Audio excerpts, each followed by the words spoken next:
Hey everyone, so today we're going to be doing something fun, creative, and relatively easy. It's stop motion.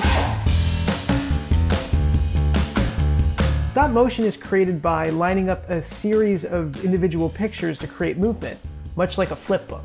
It's a technique used by all levels, from high-budget Hollywood movies to no-budget experimental stuff. This simple animation technique creates quite the effect.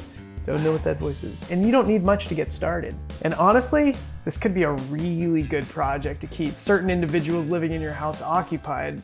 I hope you're all okay. Anyways, let's get started.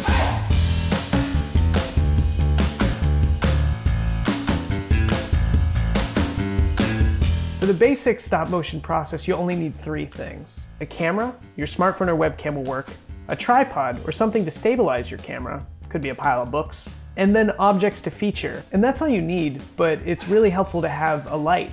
Even a household lamp would work very well. And then there's a free app called Stop Motion Studio, which makes the whole process pretty convenient. It's free, you can download it to any device, but otherwise use your camera. That's what I did. And yeah, let's keep going. So the basic process is you take a picture, you move thing, you take another picture, you move thing again, you take another picture. So between those frames, you're gonna create movement, but there's a few tips that are really important, so let's go over those. Number one, make sure everything is steady. Most importantly, the camera, but of course the objects that you were filming as well. Whether it's your tripod or any other steady surface, this will keep things that aren't supposed to move from moving, which is pretty important. Number two, which is related to number one, be careful when you touch your camera. You don't want to bump it around or unintentionally change positions between shots. If possible, there are a lot of cameras that you can pair to a smartphone, or you can get a clicker. If you don't have those things, totally okay. The one that I did today, it's just using my camera. I didn't use a pairing app. Just be careful when touching your camera so you don't displace it too much.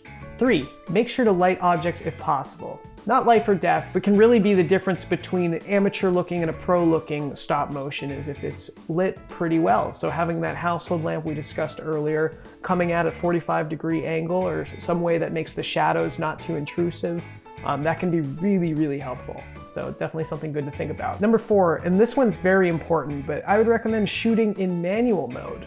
Automatic mode resets the exposure. It'll change the way that the shot looks based on what it assumes. In manual mode, you'll be able to lock down your settings, and that way there won't be additional movement. Most of these tips are just about eliminating things that you didn't intend to do. It's not a huge deal if you're not too comfortable with manual mode. Do automatic. It's much better than not doing this at all. But if you are comfortable enough to use manual, I would recommend it. Number 5, try to make motion between pictures a consistent speed. You don't want the jump between two frames to be staggeringly different than what preceded it. Unless, of course, that's an artistic choice, and I definitely don't want to get in the way of your artistic choices. But if it's not, then I would definitely recommend considering your speed when you change between frames. And number 6, watch your shadow. Yes, you. Especially if you have a light behind you, where you are can unintentionally affect the lighting. So keep an eye out for that. Okay, great. So those are my 6 tips for more professional stop motion. So let's go do this.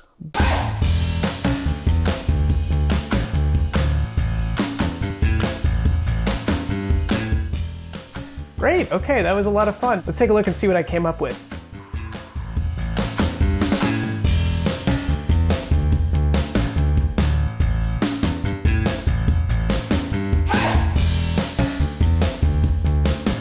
Nothing groundbreaking, but it was really cute, right?